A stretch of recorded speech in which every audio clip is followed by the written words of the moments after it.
I want to welcome everybody to part 3. Is there any way you guys could do me a favor, like split and come join me here? Because that'd be awesome if you guys could help me out. I appreciate it. It's just easier if we're like talking to like a smaller group because I want to relocate a little bit towards the center.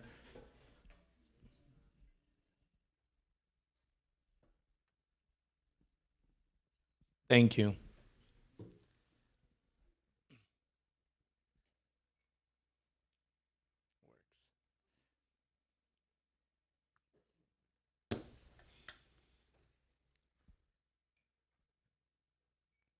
As people are moving, I want to invite people to the thought, the seasons change. Happy New Year. The what? Oh, though the seasons change.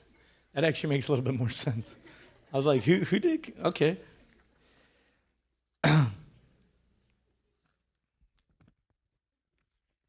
You guys are all invited. I'm sorry, I'm a little lost, but you guys are invited. And then if we could go to the next slide before I start, please. Okay, I'm excited about part 3, probably slightly more excited than any other part. A little bit biased, that's okay. Next week, we were going to do the non-official or the official ending of the Q&A. The church moved it out a little bit, 1 week, because they want to do fasting and praying for the end of the year. So our Q&A gets moved out 1 week again. So, but it's okay. What we're going to do is it will allow you guys to submit more questions, more time. And we've had some questions come in. I want you guys to understand that it's anonymous. I know some people actually texted me directly with questions. We have this option set up at 802-729-KOBE with any questions, anything whatever we didn't address. Because when we're kind of studying for this topic and addressing certain things, you guys won't believe how many books there are about marriage, about relationship, about sex, about pornography, about dating, about soulmates. It's intense. Christian divorces. I mean, there's books on top of books. There's resources. There's literature. And so the reason why we're doing the questions is because we're not going to do a 12-month series where we're just going to, we picked a few things, dialed it in. And anything else that we didn't address, that's what we want part 4 to be a part of. You guys send in your questions, and we're going to go through one by one. And I think we'll be able to address certain things a little bit better that way. Part 1, it was laid out. We addressed some things, and we allowed you guys to have the opportunity to address certain issues, certain sins, certain things that you're going through in the state of now. And I enjoyed that, but it gave us the opportunity to stop hiding behind the curtain. Like Adam, when sin was introduced, he ran and hid in the woods behind a black curtain. And we gave you guys that opportunity. And what I realized 2-3 weeks in, a lot of people are still struggling with the same thing. So we want to talk about that in part 4 as well.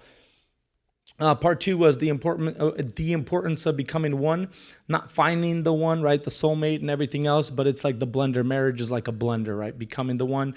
Part 3 is definitely going to be my favorite because we're going to talk about purpose. Anytime we talk about purpose, I get excited, right? We're going to talk about plan. We're going to talk about the 5 P's, the principles, right? And we're going to talk about God's power, God's plan, and then we're going to finish off talking about dreams. And I know it's a sketchy subject when we talk about dreams, but it's going to be exciting. So the first, the 5 P's are perspective, purpose, plan, power, and product. Perspective molds after. It's about purpose, making a plan, God's power, and create a product, a legacy. Going into the series, I had a direct prayer for God. Just because there was so many avenues we could go to, I said, God, help me dial it in to address the people in this room. My prayer was specific because after each night, I wanted you guys to be able to go home with certain tools and work on certain things that same day. Not, I'm waiting for marriage. I'm waiting, to have kids. I'm waiting for all of that. Each night, you were able to go home and utilize certain things that we talked about. And it was the same in my life. I would have to go home and start reapplying, relearning, and okay, what are the things that I want to talk about in part 3? Is because we could go any certain direction. I was like, God, I want to go into a specific direction that will help every single person in this room. Amen? That's my prayer because My prayer is always I want to be around people that are dangerous for Satan. Dangerous are, like I want us to be dangerous to Satan. And what I mean by that is we obtain a lot of information as individuals through social media, through podcasts, through everything. We're always listening. What makes you dangerous is the application. How you go out and you apply these things. You could be married in this room and you could not be married, but you have the opportunity for application. And so the application is the thing that changes destiny, creates successful legacies, creates successful marriages, creates successful relationship, and it helps you have a healthy perspective of what God called marriage. Okay, the first P we're going to move right directly into it is perspective. Because perspective molds the after. After is legacy, and that's why I was always excited to talk about it. And I really wanted to start this series in after, then talk about then and talk about now, right? Kind of go from the main motive, the main perspective, and work our way back. But I felt like we were led to do it this way because we have to talk about having a healthy perspective of marriage. In part 2, we talked about expectations. We talked about all of these things that we build as individuals and we allow society to build that's important. And so as I'm studying, I realize I have so many mistakes that I've made in my life, so many mistakes that I've made in my marriage, so many mistakes that I've made prior to my marriage, prior to my relationship with Christ, prior to my relationship with my wife, right? I realized that we could teach from our mistakes. And then God convicted. I don't want you to teach from your mistakes. You have the right to share your mistakes, right? Share what you learned from your mistakes, but you don't teach from mistakes, you teach from the Bible.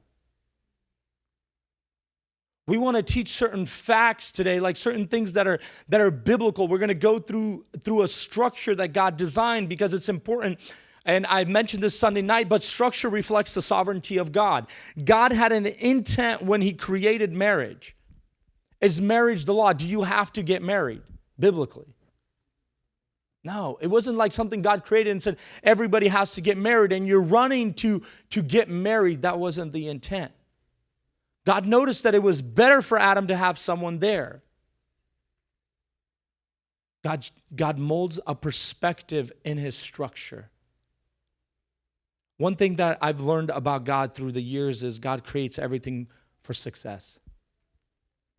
God doesn't create marriages to be unsuccessful, to be unfruitful, to live without purpose. God doesn't do that. God didn't structure everything for that. If your relationship or if you're in a relationship right now, and I'm not talking about marriage, I'm talking about two individuals, I want you to start asking questions about your relationship. Is there a purpose? Are we honoring God? And I know a lot of people, probably dudes are going to hate me after this, like my girlfriend started asking the wrong questions.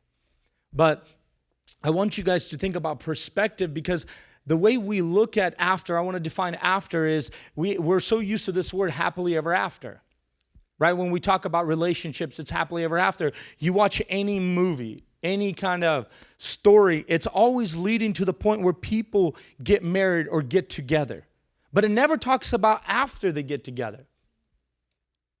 They never talk about like they get together, they live 2 years, they go through this thing called marriage, right? And they fight through certain things, they get to know certain things and go. No, what happens is a boy meets a girl, right? A girl kisses a few frogs.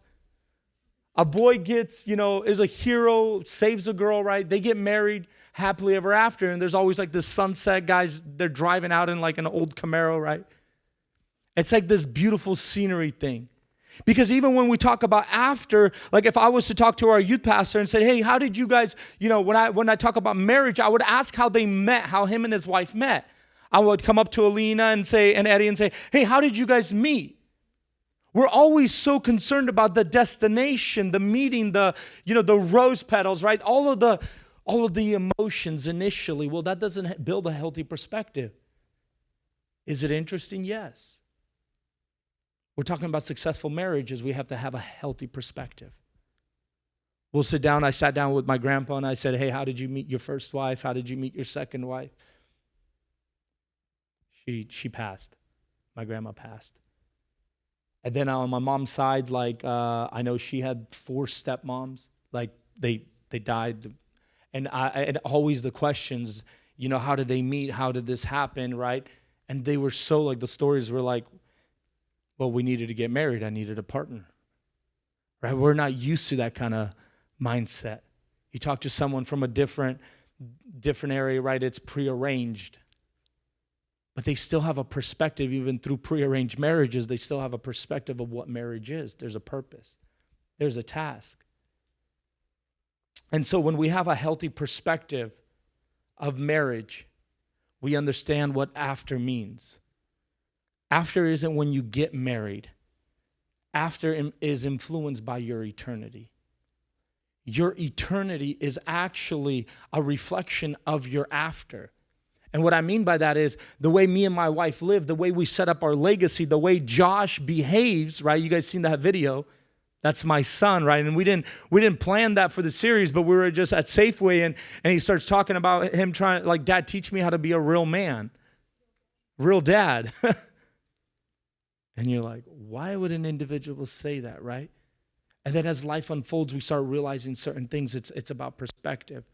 See, having a perspective of marriage in that regard creates room for success because everything is gauged off eternity and not destination. It's not about getting married. It's not getting out of the house. It's not about leaving your parents. It's about gauging a place that you will be defined by in eternity.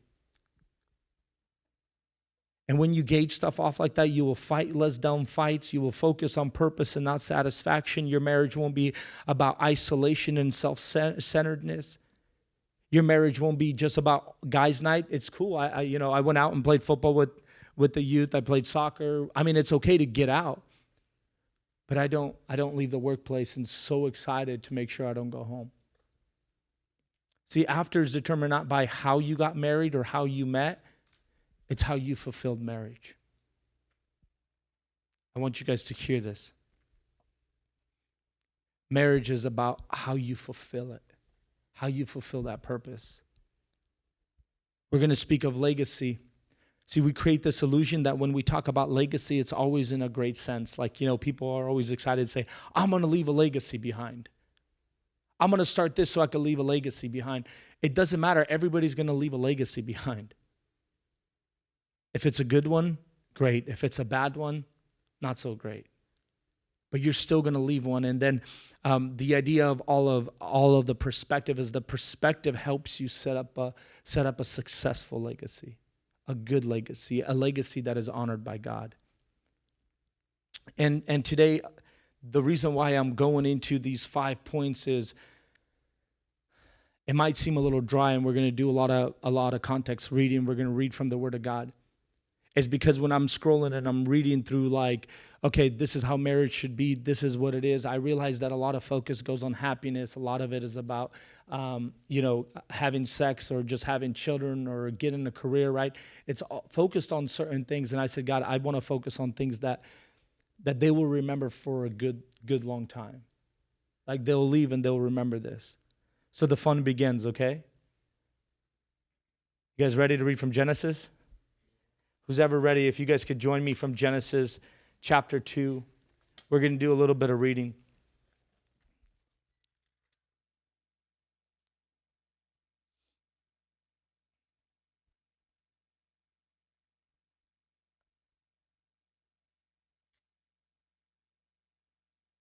I'm going to read from 2, verse 4 and down. Adam and Eve, this is the account of the heavens and the earth when they were created. When the Lord God made the earth and the heavens, now no shrub had yet appeared on the earth, and no plant had yet sprung up. And the Lord God had not sent rain on the earth, and there was no one to work the ground, but streams came up from the earth and watered the whole surface of the ground. Listen to 7. Then the Lord God formed a man from the dust of the ground and breathed into his nostrils the breath of life, and the man became a living being. Now the Lord God had planted a garden in the east in Eden, and there he put a man he had formed. The Lord made all kinds of trees grow out of the ground, right? And so moving to 15, I don't want to read the rest. Going to 15, the Lord God took the man and put him into the Garden of Eden to work it and take care of it. And the Lord commanded the man, you are free to eat from any tree in the garden, but you must not eat from the tree of knowledge of good and evil, for when you eat from it, you will certainly die. The Lord God said, it is not good for this man to be alone. I will make a helper suitable for him. Now the Lord God formed out of the ground all the wild animals and all the birds in the sky. He brought them to the man to see what he would name them. And whatever the man called each living creature, that was its name. I always thought that was weird. He created a man, and this man had a name. Every animal. How do you have a vocab like that initially? I will make called each living creature, that was its name. So the man gave names to all the livestock and the birds in the sky and all the wild animals. But for Adam, no suitable helper was found. So the Lord God caused the man to fall into deep sleep. Are you guys, anybody in this room looking for a good career? Anybody in this room looking for a pretty good career? Okay, it's going to be free. It's free advice. God put him into deep sleep. I think a beautiful career would be anesthesiologist, right? Put people in deep sleep. Yeah, anesthesiologist. I can't pronounce it, so I'm not even going to. There's a reason why I marked that off right now. Fall into deep sleep. And while he was sleeping, he took one of the man's ribs and then closed up the place with flesh. Then the Lord God made a woman from the rib he had taken out of the man, and he brought her to the man. The man said, "This is now the bone of my bones and flesh of my flesh. She should be called woman, for she was taken out of a man. That is why a man leaves his father and mother and is united to his wife." And kind of what we discussed last time, became one flesh. 25, Adam and his wife were both naked and they felt no shame. The reason why I said the fun begins is because when we read this, did you guys hear anything about happiness?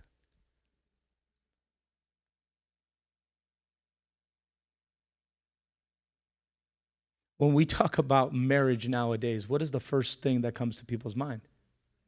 Happiness. Why do you get married? I want to be happy. And I understand when I'm doing topics like this, when I'm addressing it from the side, it may feel like marriage is dark. I've heard people's opinions of part one.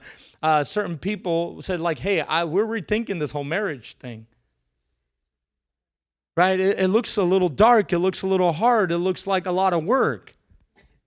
I say mission accomplished. Not because marriage is miserable, not because it's hard, not because it's dark, not because of anything like that. What I want to do is I want to prepare you in such a way where you go in and all the things that we've ever talked about is things that you don't have to experience. Where you don't have to go to bed like, I hate my life, this is misery. You're not thinking about purpose. You're thinking how to get away with murder. Right? Till death do us part. Still trying to keep it biblical. Some of us got it. Marriage is amazing. I love being married. I don't think I could do it any other way. But the reason why we're addressing it this way instead of through the eyes of happiness and the perspective of happiness is because happiness never creates purpose. It never leads to purpose. Okay? Marriage wasn't instituted for your happiness. Marriage isn't about making you happy. It's not on biblical grounds. It's not a stance that you find in the Bible. Can marriage be a byproduct to your happiness? Of course. Am I happily married? Yes. But is that the main root? Is that the structure that we want to build off something that we will leave a legacy after behind? Off happiness? See, it goes purpose over happiness. See, it goes purpose into happiness, not happiness into purpose. And this really makes a big difference. See, happiness is about me, my feelings, my emotions, feeling amazing. That will never create purpose. I have like this saying, and I know I posted this on Snapchat before, but I say, happiness doesn't wake you up in the morning, purpose does. Happiness is a way of getting through the day, sure. Getting through the tough moments in life, sure. Being happy is better than not being happy, right? But it's not happiness that wakes me up in the morning like, oh, I'm so happy, so I'm going to wake up in the morning. No, I'd be happier if I kept sleeping. But it's purpose. It's a cause. It's something that was instilled in every single person. Why do people give up in life? They lose sight of purpose. They forget purpose, or they were never introduced to purpose. See, happiness you can't put your trust into. You can't build a foundation off happiness, but you could invest into purpose.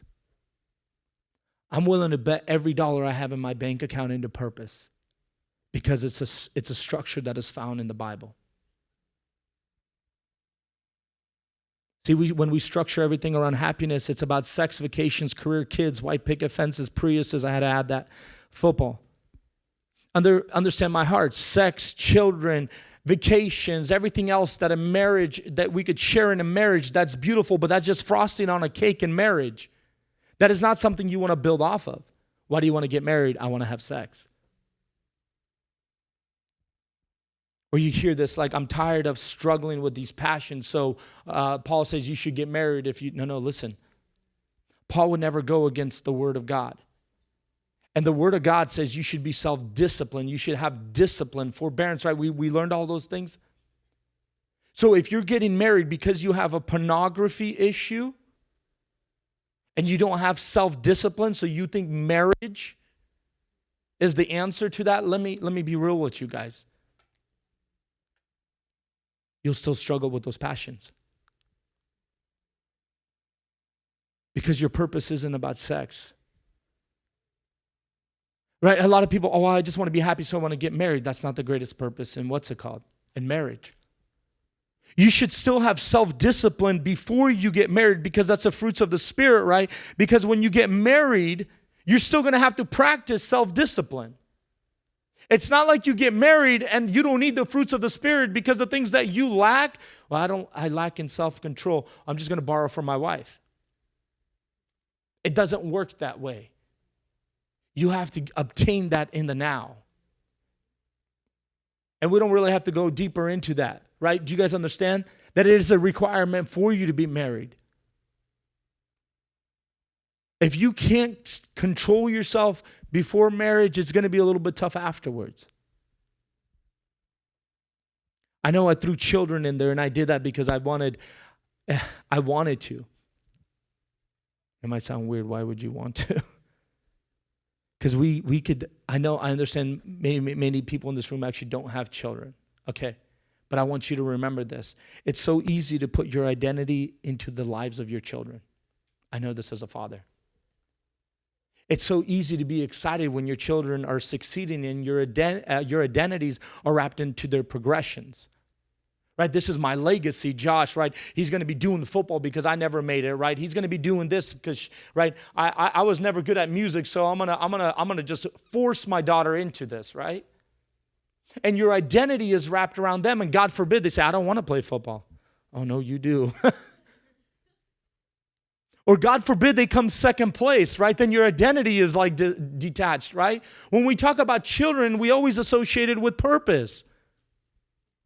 I'm gonna get back to that. God forbid someone thinks that Joshua wasn't funny in that video. Who thought Joshua wasn't funny in that video? Yeah. Okay, Joshua, I seen that. Or my beautiful daughter, somebody says, well, she's not that cute. Like we always have this issue where we go to the stores and people are like, oh, you have two boys, that's so nice. She's wearing pink. She's wearing her favorite color, purple, right? We learned that. Like you have just such beautiful boys, and my wife knows I get all, but my identity is not wrapped in it. I know who my daughter is, but I also know what purpose I was created for. And I understand when, like my wife, she has Mommy's Awake, and I know there's a lot of females in here that are going to be mothers. But I want you to understand that there's a difference between calling and purpose.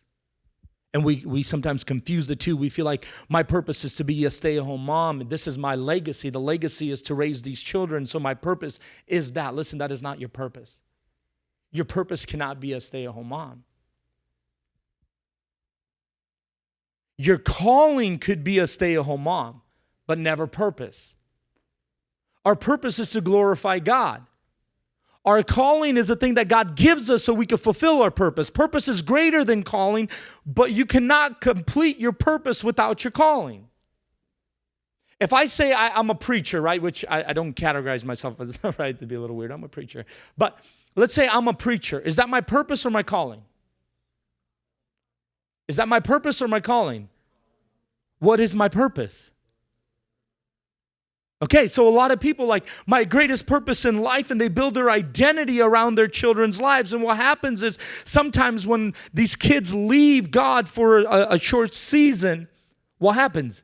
Their identities are crushed because their whole purpose was glory in their lives instead of in God. And that would be for a different sermon. I don't want to talk about that today, but just think about it. I have a purpose. I wake up every morning, I go to work, right? My calling is the position that I do. Everybody has a position at work, but our objective is our purpose. It's as simple as that. Okay? So you were created for a purpose. To accomplish that purpose, God gives us a mean. That means is a calling. And I think we're going to move forward. God had a purpose, and it's described in the structure initially for us to tend to his creation. He created Adam, and he said, I need someone to tend to this creation. And then in seeing that he wasn't well, and I think there's a hint of community that Adam was lacking. There's a lot of married couples, and I want you to hear this, and people that are going to get married. When you get married, don't just disappear. I've done this. You get married, and it's just about you and your wife, and like forget everybody else. God has created us for community, and I believe when he looked at Adam, he realized that there was something missing. God, Christ, and the Holy Spirit, right? They were all together. There's a community there. When Adam was hanging out by himself, he named the animals, but then what? They had each other, right? God made both. And so when I'm reading that context, I realized that there was a missing element, and that element was Adam couldn't create a legacy by himself. I want you to hear that. Adam can't create a legacy, a product by himself, if we just talk from the children's side, and we could talk about any other thing. But Adam was given a task. And I brought this up in part one, is like if God gave me a purpose, and this purpose was to dig a hole right here. My purpose doesn't disappear. If that was like my greatest purpose in life, God's like, I created you to dig holes. And I get married, well, what happens with my wife? She helps me dig holes. But then this is what Apostle Paul is talking about, because when I'm digging holes, I'm by myself, I'm focusing on the hole. When I'm hanging out with my wife, we never get anything done. We try, right? Like what I mean, like when we stay on Saturday, we're going to do some spring cleaning, or it never works. We just hang out, we talk, we like talk about our dreams, talk about our goals, talk about our future, right? We get distracted. Then I'm a big believer that pickup lines are not just prior to marriage. And she's laughing. I will try to make up a new pickup line at least once a week. I think I've been lacking a little bit. I'm like a master at this now. Ask my wife. Oh, she's not going to share it with you. The amazing thing is you got to do your own. That's what makes it special. And so what happens is when you're digging this ditch, you get lost. You're making up pickup lines instead of digging a ditch, right? You're laughing, you're complimenting each other, you're talking about dreams and your goals. And so the purpose kind of gets moved away. And that's what Paul was talking about more in a sense. And so that's the idea, is God creates a helper for Adam. And in Genesis 2:18, it says, the Lord God said, it is not good for the man to be alone. I will make him a helper suitable for him. And I know when we use these words helper, especially now, especially in the Western side of things, when we say helper, a lot of females get offended. When we use the word weaker vessel, a lot of females get offended. And so I want you to think it from a different perspective. Let's say I'm in need of some spiritual help, and I need a helper. If I need some help, where am I going to go? Come on, think. I'm going to go to someone that might be a little bit more mature than me. Maybe that's someone that's a little bit more spiritually developed than me, right? The Holy Spirit is called a helper. I believe it's in Psalms where God is referred to, be my helper, right? We're always looking at it as something that's worse. No. Like my wife she's filled with like wisdom and I don't know, like this is working me on a pickup line, right? She's amazing, she's smart, and when I need help, I go to her for certain things and it goes in reverse. But when we say helper, we're building a structure here today, by the way. When we say helper, it is not because you're less. It's not because you have dreams. And I know that some guys, they will get married and it's about me. It's about my ministry. It's about my purpose. Adam got the purpose and you're just a helper. I will sit down and I ask and I give her the same amount of time. Baby, what are your dreams? How can you glorify God? How can you fulfill that purpose with the calling that you have?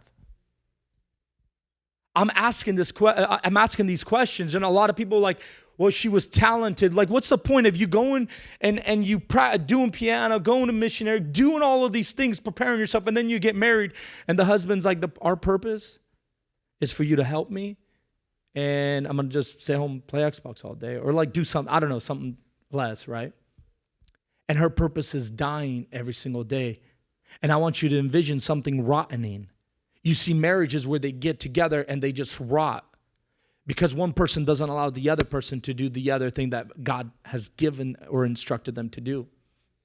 And I know this was hard, and I told you I'm going to share some certain mistakes, certain things, and I understand when God was calling us to the youth, to serve in the youth.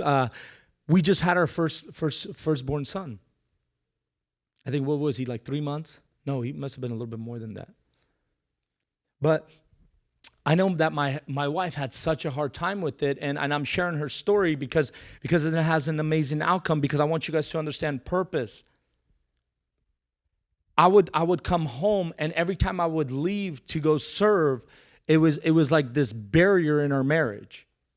It was this separation in our marriage. I feel like I'm called to do something. She feels like I'm called to stay home and be the father of her son. And I am, right?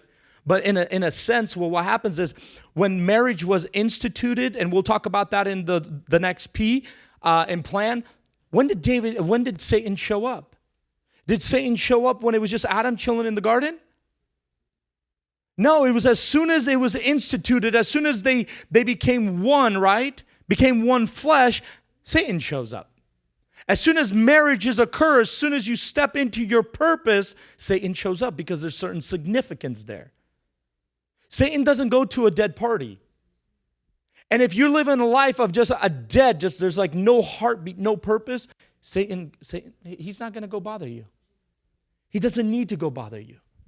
Where he goes is where there's evidence of purpose, evidence of cause, evidence of significance, evidence of something that could influence legacy, right? And so what happens is, and this is something we've gone through, and I could speak about it. At first, it was hard, and I understand when you're a mom, you're left at home in the evenings, right? You're going through these emotions. And I remember leaving, and I remember coming home, and I'm going to be transparent with you guys. I would come home, and I would feel the tension in our garage. I remember pulling back in, and I would cry. I'm like, God, I'm going to quit. I'm going to quit. I can't do this. I feel like I'm called to do something, but I can't deal with this tension because I want to be the husband that I'm called to be. Do you understand that? The two tensions that are occurring. And I remember after almost every youth service for a long time, I would just cry in the garage. I didn't want to give up on the thing that God has called me to do, but I knew the way I wanted to honor my wife as well. Because it says, it talks about a father that leaves, right, his earthly children to go, save the world. And I hated people. I don't hate, that's a strong word like Dan said, but I would despise men that would leave their families, leave everything to just go, and they're gone for 8 months. Nobody knows what's going on. No one's supplying the food on the table, and they're going out saving the world when their kids are dying. And that would always bring me back, like sober me up. Should I keep doing this? And I'm being honest with you, there was almost once a week or twice a week where that would occur. I would go in the garage, and it's the same thing that I would face every single Tuesday. Because you know what? Satan wants to destroy marriages that live for a purpose. Satan doesn't want you influencing legacies or destinies. I want you guys to understand that today. When you get married and you decide to live with a purpose, Satan isn't just going to be sitting next by and like, hey, what's going on there? No, Satan is after a marriage that lives a purpose-driven marriage. And just to end this story so I could continue, I remember my wife cried out to God, and I'm sharing this, but it's just an amazing thing where God said, you don't need like these certain things, like I'm always here, talk to me. Like just tell me your emotions, tell me your expressions, everything that you're going through. And I want you to understand that through that purpose, my wife was growing deeper in a relationship with Christ. She wasn't relying on me for the source of, like, let's say we were talking about happiness or to be content or to be whole or to be a mom, right? She was relying on Christ and certain things happened. Now we're both fulfilling our purpose, walking in our calling.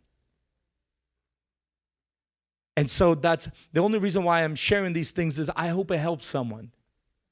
That it's not always so easy to just go and do something. And we'll talk about that in structure.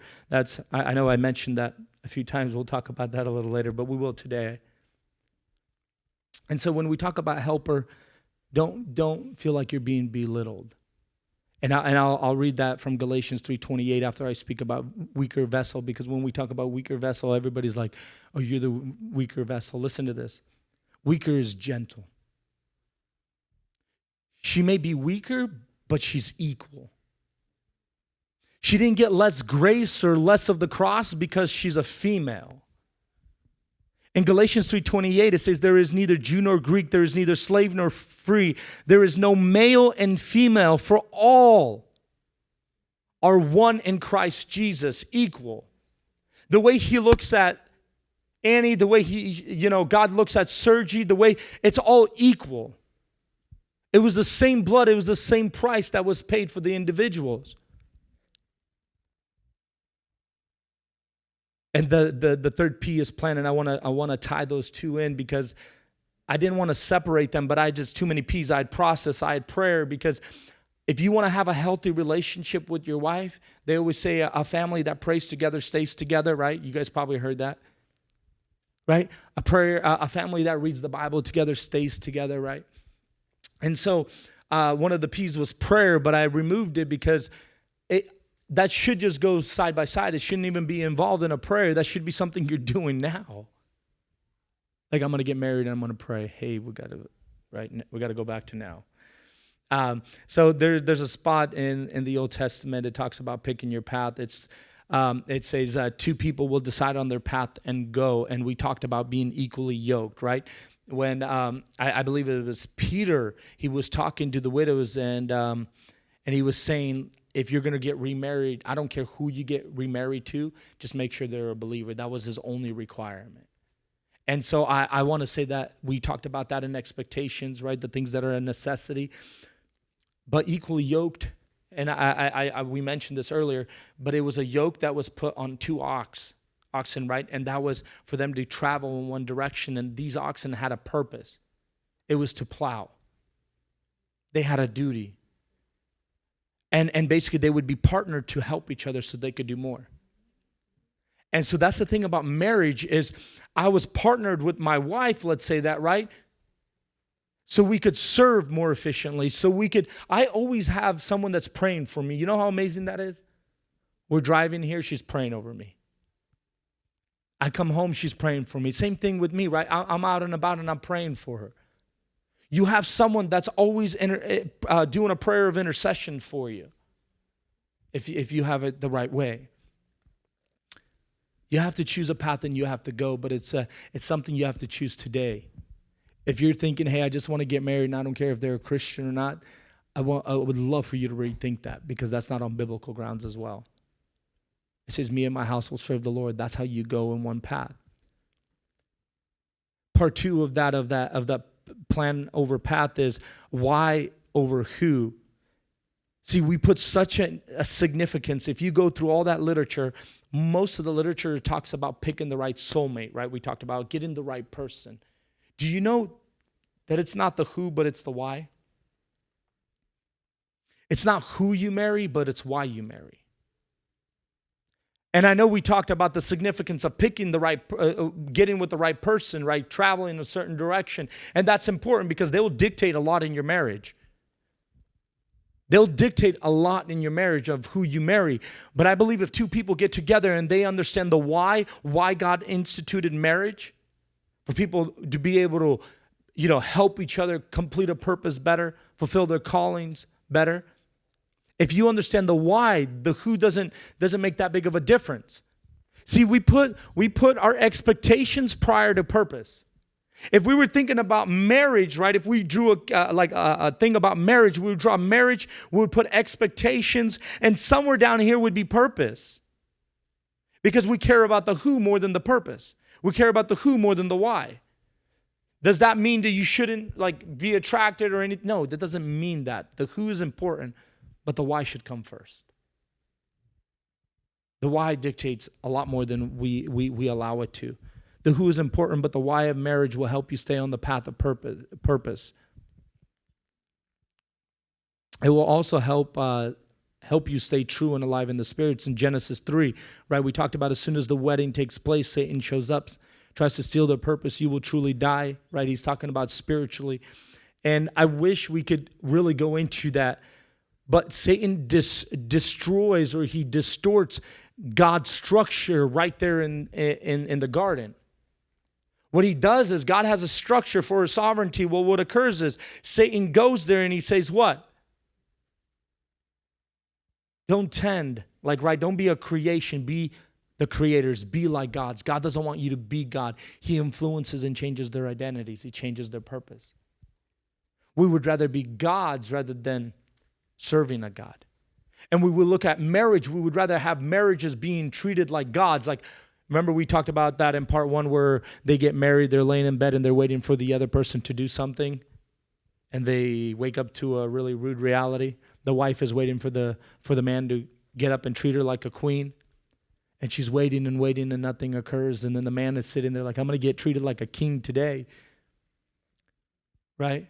Finally got married and they're waiting and nothing happens. And they're coughing, trying to wake each other up, and they just, blank.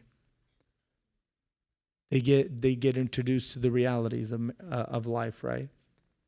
Well, see what Satan tries to do is he wants us to undermine our identities or in our purpose in marriage of who you are and why you are who you are in your marriage. And Satan only shows up when there's purpose, but what occurs right after that moment in Genesis 3, their path, life, history, our future and our history was influenced at that same time. The need of the second Adam is introduced right then. See, plan the path. I want you guys, and why I said tools every single lesson is I want you to go back and pick the path that you want to go. Do you want to have a marriage that is successful and honors God, or just a happy marriage? And the thing about happiness is it's so distorted because I can make Ilona happy, but then there's other males out there, there's other gents out there, that can make her happier. That could give her things that would make her happier, right? And she loves that. I love you, babe. There's nobody that can make you, but yeah, I make you so happy. I wish I knew a happy song. But it's our plan the path, right? And it's mission, and it's so critical for you to plan your path initially is because if a marriage or a relationship doesn't have a mission, it becomes the mission. I want you guys to hear this. Better yet, even if you could write it down, it'd probably serve you a little bit better. If your marriage doesn't have a mission, it becomes the mission.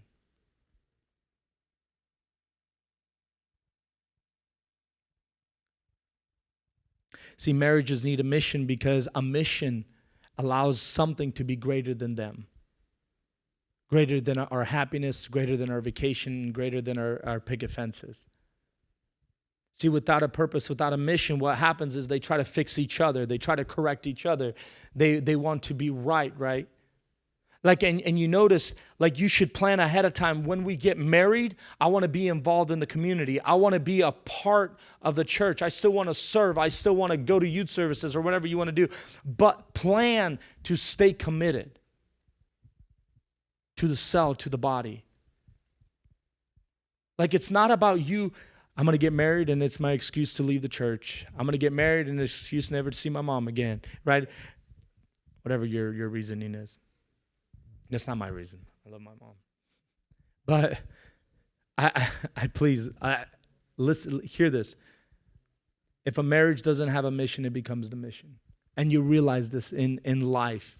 When you work with people, you realize the people that had a mission, understood their purpose, they stayed true to the cause. And they always want to be right. Without the mission, they always want to be right. And there's this thing I want to share. It's like Danny BC, right? Have you guys, Danny BC? Okay, Danny before Christ. Daniel before Christ. Dan before Christ. Me before Christ. He goes, okay, that's all right. And so before I met Christ, what I did is I had to be right. I had to be right. Like, there was no such thing as not being right. I don't care. I'll play the advocate. I'll argue. I was really good at debates. Whatever it is, I'm going to win. And that was so important to me. And I would do that at whatever cost. And the thing is, it's like, even in sports, I remember my wife, like when we start like getting closer to marriage, she wouldn't play any sports with me. Like, I don't want to, I was going to share a story. I realize it's probably not healthy, but it's not even healthy because of us. It's because of other people. But anytime I would probably play a sport, Danny before Christ, right? It would probably end in like a physical, it just always, it was a fight. It was rarely verbal. It was always like, there was always something that would occur. I couldn't stand losing. And the reason why I'm even sharing this and planning is because when we got married, that same perspective I got married into, I could not be right. I could not be wrong. I couldn't lose.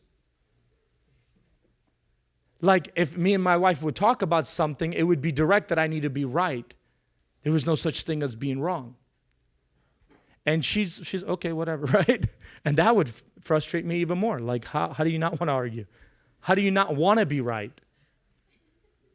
Right? Like, my purpose was about being right instead of being humble. And so the more you get introduced to that thought process of being equally yoked and being able to share a relationship, not just between me and my wife, but me and Christ, the three of us, right? What happens is I chose to be successful in a marriage rather than being right. I chose to play well instead of being right. And then that's how marriages could succeed, is if it's all about you, if it's about your purpose, if it's about your plan, it gets a little tough. So your mission. Number 4, the fourth P is power.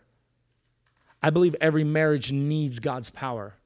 You have to apply it in. And without the Holy Spirit in your guys' relationship, it's going to be tough to get through certain things that you get through. And there's numerous things that I could go back in my life and remember, all the things that my past life has that I've drug into our marriage, right? All of the issues, all of the problems, only the power of the Holy Spirit was able to help us get through those things. And even after we've gone through things, right? I remember there was a prophecy to us that you're going to go through, and this is a prophecy that you don't want me to talk about prophecy? Sorry, Daniel. And so what happens is we get this prophecy that there's a season coming in your life that is going to be really tough. You're going to go through a few things. And what we realized is we were living by the concept of power, though. And we were going through a season that we didn't even realize. I know you guys heard the story about Joshua's birth, right? The tumor. I had a tumor right before. And that all of these things are transpiring. I go to school, and for me to do my FAA testing, I need to be a citizen, right? But I made really smart choices when I was young in the now, that when I applied for citizenship, they rejected it. Well, I can't do my testing without my citizenship. And so I just spent 2 years in a school that I can't get my license for. And I'm already signing up. I'm trying to go fly. I'm trying to do certain things, and I can't because I have to be a citizen. That's why we were talking about now, to make smart choices in the now. And we're going through the season. I spent resources. We spent money on my education. We went through all of these things. I was working a full-time job. I was serving. It was intense. We go through this season, right? My wife develops food allergies. She's allergic to like everything. What were you allergic to? Everything, right? Dairy and wheat, which is pretty much everything. And so we're going through the season, but we're applying God's power. We're like, we can't live like this. She was allergic. She couldn't eat to anything. She would always have pain. So we're like, God, we're going to start praying. We pray. She receives healing over her food allergies. And then we receive healing. My boy is still here. He's 5. You've seen him on the video, so you know the outcome of that. I resubmit a letter to the judge. I become a citizen. I go back to the FAA testing. I graduate. I get the thing right. All of these things happen, and we don't even notice because we're going through the process. One of the P's is process, right? But for you to fulfill the process, you need to live in the power of the Holy Spirit.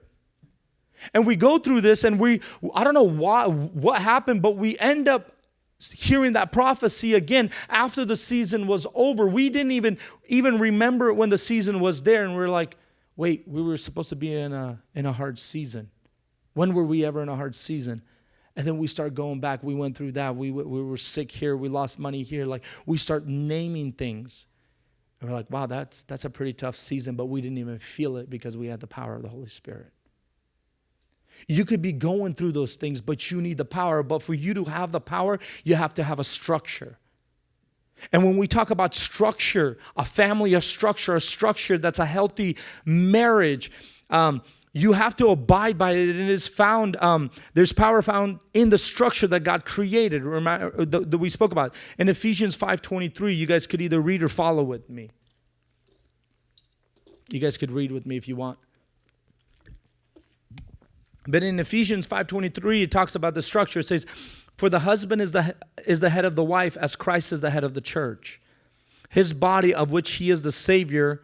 Now as the church submits to Christ, so also wives should submit to their husbands in everything. 25. I still hear some pages. Do you guys want me to wait? Husbands, love your wives just as Christ loved the church and gave himself up for her, to make her holy, cleansing her by the washing with water through the word, and to present her to himself as a radiant church, without stain or wrinkle or any other blemish, but holy and blameless. 28, in the same way, husbands ought to love their wives as their own bodies. He who loves his wife loves himself. After all, no one ever hated their own body, but they feed and care for their body, just as Christ does the church. You know what's interesting? I've actually heard someone interpret 27 like I don't even care because I don't even love my own body. I hate my life. I hate the decisions that I'm in. I don't have to, right? I don't love my wife. I don't love myself, so I'm not going to love my wife. And it's interesting because we could rephrase that just in a little bit, right? You may not love your body, right? It says, after all, no one ever hated their own body. But if you rephrase it, would anybody in this room wish harm on their body? Would you say, I wish I'm going to struggle with cancer tomorrow? I want you to think about it from his perspective. Do you wake up and like, man, I wish I have diabetes tomorrow? You're not going to wish harm on your own body. And that's what it is, right? You may be going through these feelings where you hate something or hate yourself, or you're just not happy with yourself right now. But when he's talking about this, he's talking about, would you wish harm on your own body? No, you wouldn't. Nobody in this room, would anybody like say, hey, I want to just develop cancer tomorrow? And if you do, we need to talk about the spirit of pity. Because there is a thing where people would love to just go through this pity because they get attention. Like, I don't mind if I suffer, but I get the attention and people will care for me and they'll notice me, right? And you become the center. Like, did you hear what's occurring? But we're not going to talk about that today, though. The structure, the head of the family. And when we're talking about the head of the family, it's actually speaking to responsibility. You as the head of the family, me as the head, as the priest, there's a certain responsibility that God is gonna hold me accountable to. See, and I've seen this too many times where males or gents will treat this as a badge to be able to disrespect the woman. Submit to me. I'm the head. I'm this. I'm that. And so Head means God will be asking for an account from you. That should make you tremble. That responsibility, when they stood in front of the garden, he called Adam.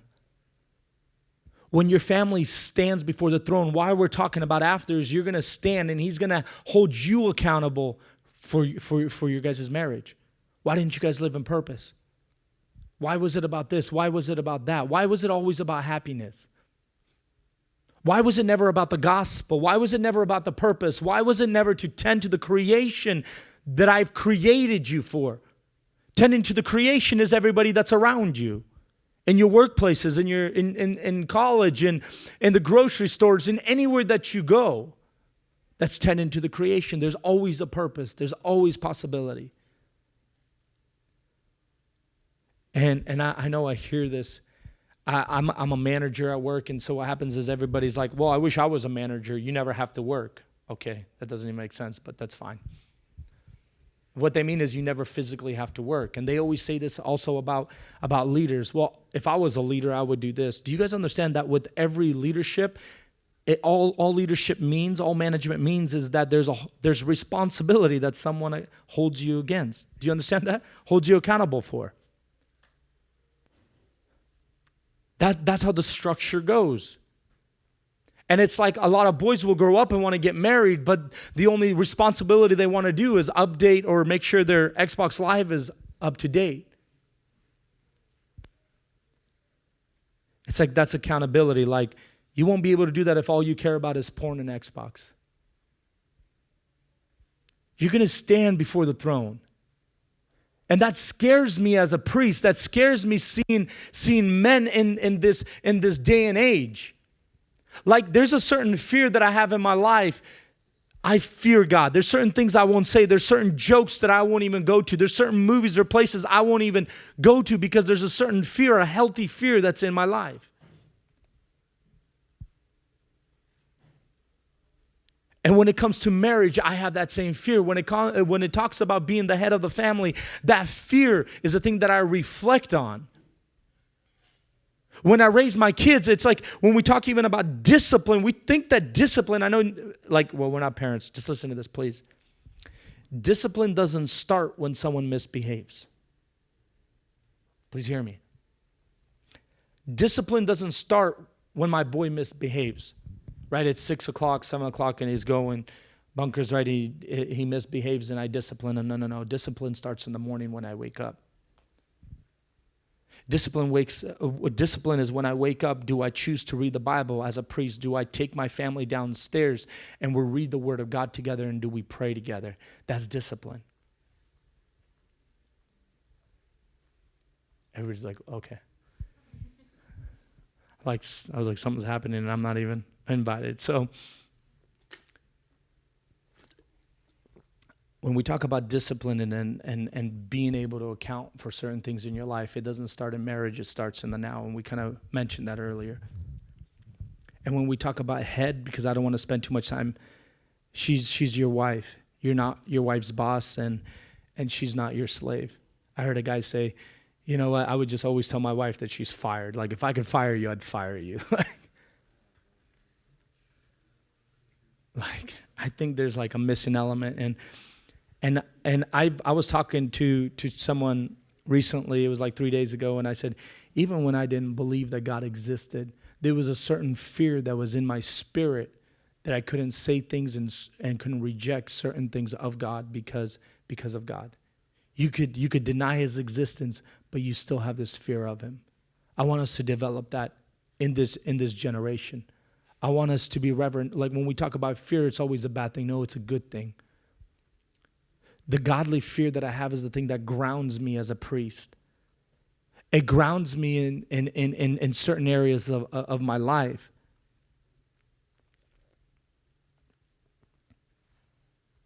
And we're going to talk about number 5, product. Create a product, a legacy. And we spoke about the death sentence, right? When people get married, they're always like, whoa, you just signed your death sentence, right? I was watching YouTube, and they had this thing, clickbait. They're really good at that. And they say, an officer witnesses their death. I'm like, weird. So I click on it. And all it was an officer pulled over a couple, and it's all staged, right? The guy gets arrested. He's on his knees. The wife goes around, and he proposes to her, right? And so what they meant is he just signed his like death warrant, right? Or death certificate. He's done. I want you guys to never view marriage like that, because when we grow up in this society, that's what it is, and we're so easily influenced into that. There's always these times where people gather together and they say, well, you know, you're going to be sleeping on the couch, or you're going to be doing this, or, you know, your wife, you probably don't want to go home, or this and that. I want you guys to have a certain boldness in you that says, no, I'm not going to do that. No, I honor my wife. Like, you know how like there's certain things that are portrayed like, oh, yeah, you know, we all hate our mother-in-laws. Like, no, I don't hate my mother-in-law. I love my mother-in-law. Like, no. I want us to stand bold for something that God instituted. Like, well, it doesn't matter. It's okay to just watch porn or do this. Or I remember during our breaks, and I said, I'm gonna be honest with you guys. There's times at work, right? Like, oh, let's just go and get coffee at one of those stands, right? And I'm like, no, I'm not gonna go. And they're like, why not? And right, and there's like a group of people, and they try to like pressure you in, and I'm like, no, first off, I'm not gonna pollute my mind or pollute my spirit with that. What does that even mean? Right? And you have the chance to share the gospel. What does polluting your mind mean? How do you stay pure in a marriage? How do you stay pure as a single man or a single woman? Is what you allow to pollute your mind what allows you to pollute your spirit? Like, no, I'm not going to take part in that. And so the other thing we spoke about is happy life, happy wife. When people talk about these, we plan our marriages around sayings like that. And remember how the wife will withhold something from the man. Like, if you don't do the trash, you're not going to get this. If you don't do this, you're not going to get that, right? Well, what you're teaching the children, the legacy, the after, is that you could use your body to control outcome. Do you guys hear me? I know we spoke about this in part 1 briefly, and I promise that we'll talk about it in part 3. When a daughter, a 6 or 7-year-old daughter or whatever age she is, she's looking at her mom, and her mom is like, you're not having sex unless you take out the trash. And she's watching this, and she's like, okay, she's using her body to control something. At 15, 16, she's using her body to control certain things. Let's be careful. See, legacy is a product, and there's a recipe to this. And we should have talked about this in expectations, but I didn't want to, because I wanted to interact with you guys today in one way. Everybody have a cell phone? Can you guys pull it out?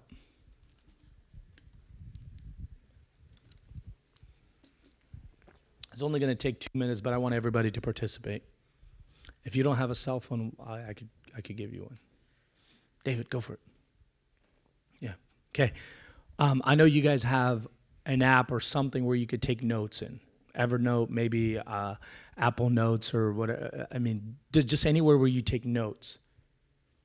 You could write your mom a text message if you don't have a note application. Okay. I want you guys to think about something right now when we're going to do this. And I want everybody here as well to join me, please, on this bright side. And this is going to help. I believe this is going to help some people out. This is going to help people out to figure out the why and the purpose. Everybody ready? Like scrolling through Instagram. Come on. Join me. I don't want you to look around. I don't want other people to see your phone. What I want you to do is write a dream of yours. Write down a dream. Don't be shy. Don't like. I know we did a series about dreams, that dreams should scare you and everything else, but this is different. Just write down a dream that you have. Don't overthink it. Just the first thing that comes to mind when you think about dreams, when I said the word dreams, what can you write down? Is anybody bold enough to share? Okay. But you want to share? So one of the dreams would be to have my own concerts. Let's say if I was to become a rapper, have my own concerts, and at the concerts where after the show it can be like what is it, people come up front, whatever, dedicate their lives to Christ. I forgot what that's called, but basically have that where, an altar call. Basically have it after the show that, you have a good time, but then after to change lives and have people give lives to Christ to leave with something, not just a good time.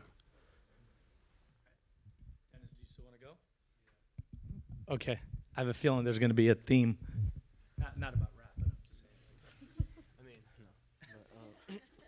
saying. For me, it's probably like the obvious. The basic is we're just getting a good, successful job in the future, and when you laying that foundation for where you could branch off from there and achieve your other dreams because you have money. Okay. So the first thing that you mentioned is just a resource. Right. But what would be a dream that those resources would cover? Probably, actually affording, healthcare. That's probably a big one, because Australia has good healthcare, but we don't. But and things that like you said, that porous, that white picket fence. I know what you say that, and a lot of people still want it, but they're trying to hide it. But I'm just being truthful that I still want it. So yeah, that's some things that I'd like to see. Thanks, Dennis. Also, there's nothing bad about having a white picket fence and a Prius. Okay? But listen to this. It's when it becomes your everything. That's your purpose in life, is a white picket fence and a Prius. A certain neighborhood, a certain this, a certain that. Right? You can't drive a truck because it pollutes. The whole Prius thing, by the way, guys, it's what it's referring to is global warming and everything else. It's like you're possessed or you're just so passionate about that. That's what the Prius stands for. I hope you guys know that. It's like you see these movements, it's I call it a religion, right? Where people are like, and I'm all about taking care of the planet and sure, but I've been addressed, the car that I drive, people are like, you hate the environment? No, I just care about the people in China too. And what that means is when they make Prius batteries, they actually pollute a lot more than any bad truck could ever pollute in its lifetime. Okay? Amen? Okay, so when I say Prius, I'm actually referring to that because I guess I've never mentioned why I'm saying Prius. It's in that regard. And the white picket fence is this illusion and this image that we create in life. I'm going to get married, 3 kids, right? Private schools, right? This, that, nothing less than this kind of salary. That's what white picket fences are. That's what the Priuses are. They're okay to want, but it's not okay to put your identity in it. Do you understand that? That's what we do is we put our, nothing else matters. And the reason why I ask people to share is not to put anybody on the spot, but I want you to think. I wanted to give you guys more time. Did everybody jot down a dream? Okay. If you're single, this is going to really help you. The next time you go on a coffee date, I want you to use this, okay? If you're married, next time you guys, even tonight, I want you guys to address this and maybe recalibrate certain things. And what I mean by that is when you talk about dreams, you could actually see a certain aspect of the future. And don't get all weird on me now. White picket fences, future, global warming. I thought we were talking about marriage. But what I mean by that is, see, knowing a dream is a good way of looking into something and understanding a drive that an individual has. If I ask Dennis, right, what's your greatest dream? He's like, I want to have an Xbox special edition. If you're on a date, right, and you ask the guy that's sitting across you, what's your dream? And he's like, an Xbox special edition. What would you do? What would be your first thought? He's pretty, but, yeah, probably walk away. Maybe donate an Xbox, but here you go, right? You won't be listen to your heart before you tell him goodbye, right? It's bye.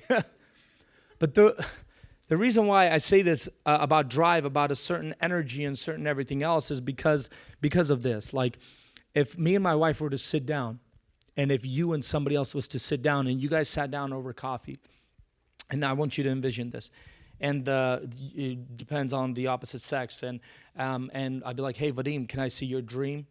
or it's probably better for just my wife. Hey, babe, can I see your dream, right? And we exchange dreams. And it's so important because when she's going to be telling me her dream, I could actually see what she views of purpose.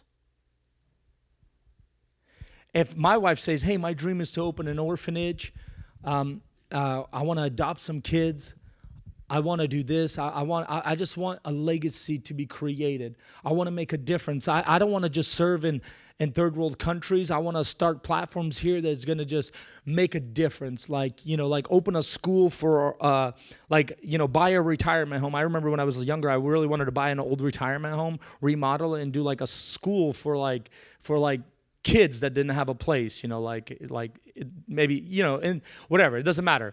And so it's like, I just wanted to create this opportunity for people to get an education, because what I realized late in life, like education meant so much more than I've realized. And so I remember certain things like, okay, it's going to be like a God school, like, right? There's certain things, there's certain dreams in you. And like, if I sat down and my wife is like, that's what I want to do. I want to open up an orphanage here locally in Kent, right? Or in Auburn, and I just want to just work with babies right under 3 and just develop just so much stuff, right? And then I'm looking at my dream and I hand it over, and it's like I write out like a 1962 Porsche, right? Special this, that, right? Like that's my dream. I'm working towards it.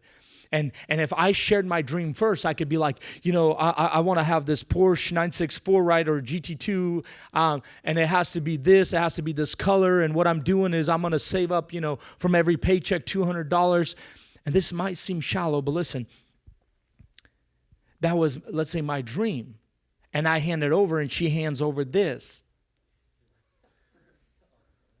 Awkward, say the least. But it shows what someone is made out of. We were talking about inner beauty. What it allows you to see is something that's inside. A lot of people like, well, I don't know, right? We're just so used to this like swipe left, swipe right type of deal. Like, okay, well, she doesn't look good. She looks good. Well, she looks good. Like, we're so used to that, and there's no way of really discerning what's on the inside. And I was like, God, give me a recipe. What's the best way to tell our youth? Like, what's the best way to find someone that they could partner up to live a life of purpose? Ask them what their dreams are. It allows you to go into something deeper. Like if you guys care about each other and you sit down and you're like, hey, I want to listen to your dreams. People first of all going to be like, oh, really? We're not going to have to listen to you, right? Because that's like the thing. Like anytime you ask somebody to talk about like, well, what do you want to do with your life? Like just wait 15 to 20 minutes, right? We were visiting my cousins, and me and my brother were sitting next to each other, and my cousin asked my brother, like, oh, okay, so you work for Boeing or whatever, and he's like saying these things, and my brother's like, yeah, it's okay, it's cool, like it's whatever. And I'm laughing to the side. I'm like, hey, you're asking the wrong question. You're asking him what he does, but ask him what he's passionate about. Ask him about real estate. And he said, well, is he in real estate? Well, no, he's doing this, but he's doing real estate on the side. And boom, that was it. That conversation went on for 2 hours. Like, I want to do this. I want to raise money like this. Right? He's already had everything mapped out. 2 hours later, I was gone. I was playing volleyball. I just wanted to get, right? But you ask someone what they're passionate, what their dreams about, and they won't, like, we always ask, what do you do for a living? Who cares? I mean, it's cool if that's like what you're passionate about, if that's what you dream, like, hey, I want to be a nurse because I wanted to just be around people and I could help people, right? If that's their dream, like, what's your number, right? But the reason why I wanted to say something about just something shallow like a Porsche is because when I die, right, when my kid like buries me, the only thing I'm going to be able to hand him over is that dream that I spent my whole life achieving. I'm going to give him a Porsche, and what he's going to need is he's going to need to get a garage that has a perfect room temperature, right? So it doesn't, rust or anything else, moisture. What kind of nonsense is that? And it's okay. It's okay to have these picket fences. It's okay if I have the resources and I'm making a big difference and whatever. I don't want to like create these like things that, oh, this is sin, this is not. But I want you to like look into marriage and realize that it's something greater. Look into life and realize that there's something greater. And you could do that by just asking someone what their dream is, just as simple as that. Like if I sat down with Dennis and he's like, I just want a great insurance policy. Like, are you planning to be sick your whole life or what's the story? I love you, Dennis.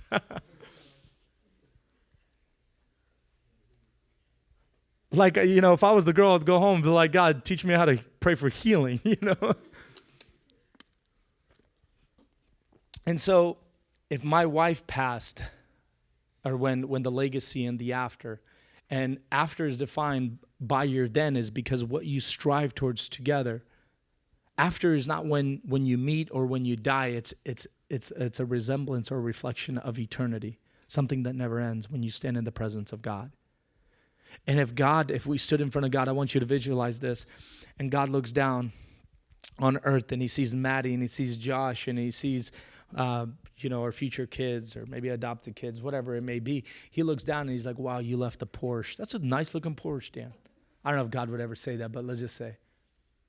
And then he would say, now my good and faithful servant, even though you were married, you started your dream, you started an orphanage.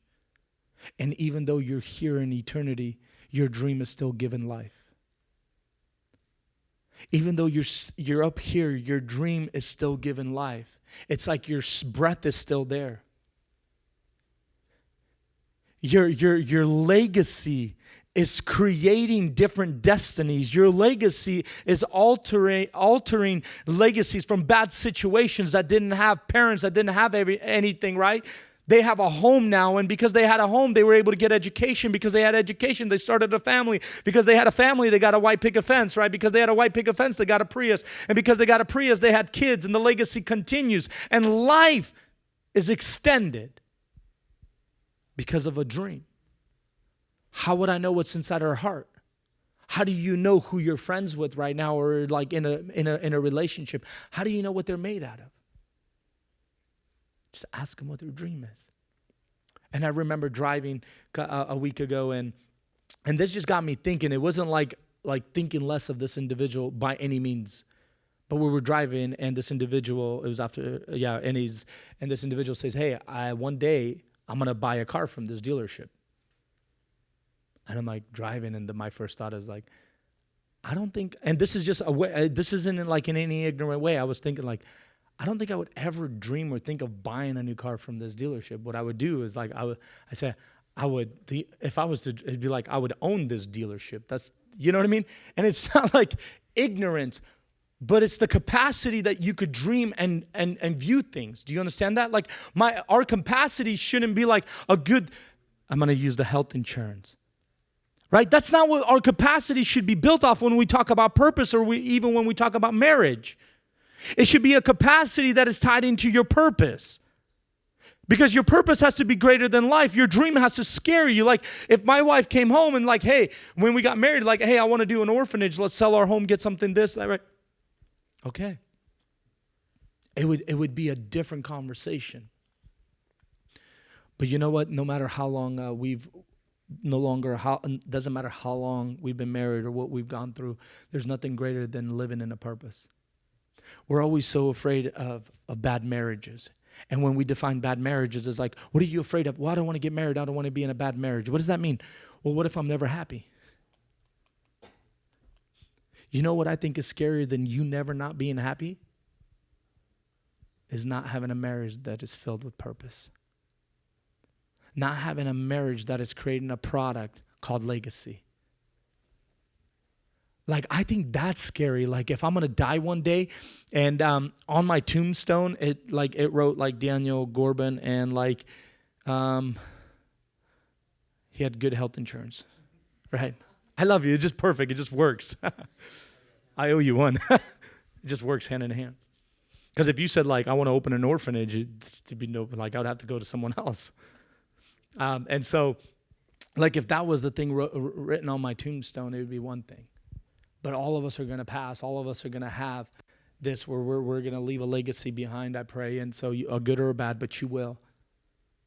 And like, what makes me excited is the differences that I can make.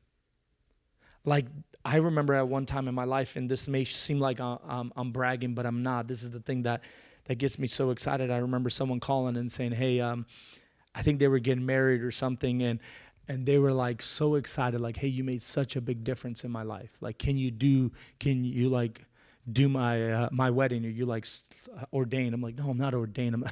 I'll be there, but I'm right.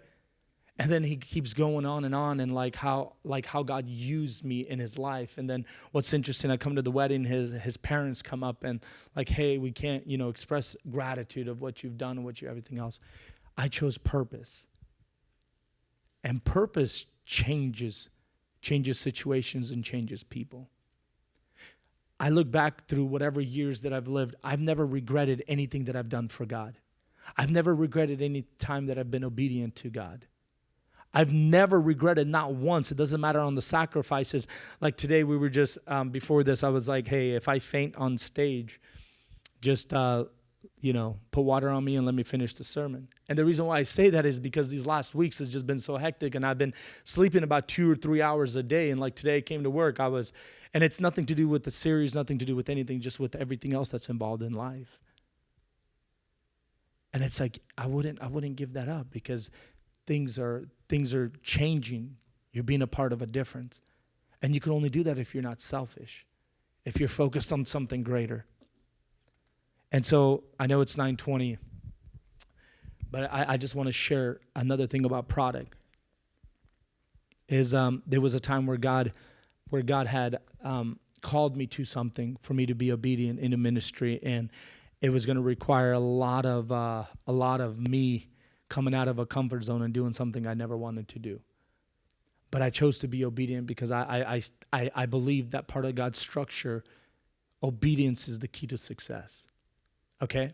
And so I remember trying to contemplate on making this decision, and I don't know why, but I seen my children when I was praying, like, God, I don't know what I should do. It's just really not me. It's really out of my comfort zone. I'm really gonna have to. I don't know.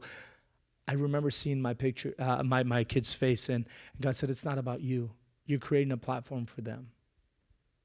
You're doing it for them. You're doing it so they could be more effective in ministry. You're doing it so they could be more effective in their purpose in life.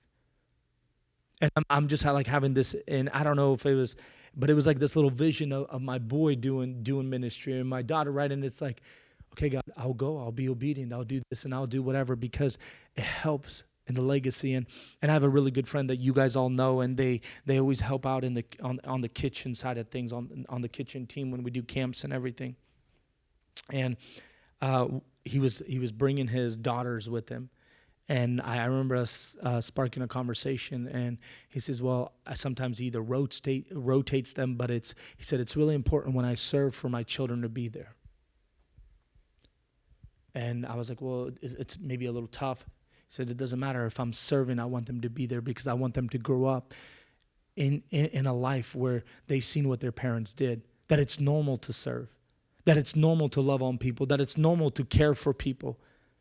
Because when you're 16 and 17 and you've never seen your parents involved in ministry, creating a legacy or creating a product for God's glory, and you start teaching them at 17 that there's an importance in serving God, it's a little tough. And I love what he said, no, if I'm going to do this, my kids are going to be right next to me. They're going to see what it means to serve. Waking up at 5 o'clock, preparing this, going to bed at 12 o'clock, it doesn't matter. They're going to be right here and they're going to watch. And that develops a heart of gold. That develops a heart that is going to continue a legacy. And it's like in my life, I was preaching Sunday, and my daughter was sitting in the back by my wife, and she was playing with her cousins, and she didn't even see me. She was on the floor, and she's like, shh, my daddy's going to preach, right? And when my wife told me that, it's hard to explain. She knows our priorities. She knows it's God. And so throughout this series, it wasn't about a series to show you a dark side of marriage or to scare you out of marriage. That wasn't the case. I want you guys to go into marriage with the best perspective that you can. I want everybody in this room to have a healthy marriage, but most of all is to have a healthy legacy. I want everybody to dream a life, to dream a dream. Like if you wrote something that you look down and you would be embarrassed to slide it over on the coffee table, like, right? If it's like, you're sitting across it, and people are going to lie, but I mean, just work with me, right? Like if you're at the coffee shop and she slides you a phone, it's like open an orphanage, and you're like, Porsche, oh, interesting. Right? You're like, I just need to add something. Like, I'm going to race a Porsche to raise money for orphans, right? You're quick. No, and so that's, as we come to a close on the series, and I said there's so many ways we could have gone with this whole marriage relationship thing, and we're going to do a Q&A in 2 weeks, and we're going to address the things that are direct and things that you want to hear. But out of everything, every relationship needs a mission. Leave a legacy. Dream dreams that scare you and your spouse. Like, we were talking about this like 2 days ago. We were driving home, and we were talking about trust. And my wife's like, I trust you. I don't care what you do with your life, I'm going to follow. And as being someone that is responsible for something, I'm not ignorant in that, because she's relying her trust on me. She's putting her life into my endeavors, right? And so it's like, it's awesome when you have someone that's sitting right there next to you. It's like, I'm going to trust you. I don't care. If we're going to jump, we're going to jump together, right? If we're going to raise kids, we're going to raise it together. The problem with marriage is when people get married, it's still about I. Well, I'm still fighting with my wife. It's like, no, you guys are still fighting. It's a thing. Like, it's a we thing now. It's a partner thing. When I preach, I never preach alone. And I know I've mentioned this before. When you love, you don't love alone. When you raise children, you don't raise them alone. I pray that it's with your spouse and God.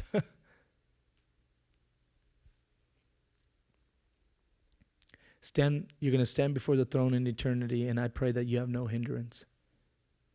And there's a spot in the Bible where it says, and if you mistreat your wife, your prayers, there will be a hindrance, right? I don't want you guys to ever have a prayer that is hindered because of the way you treat your spouse. Amen? I want us to stand. And David knows the drill.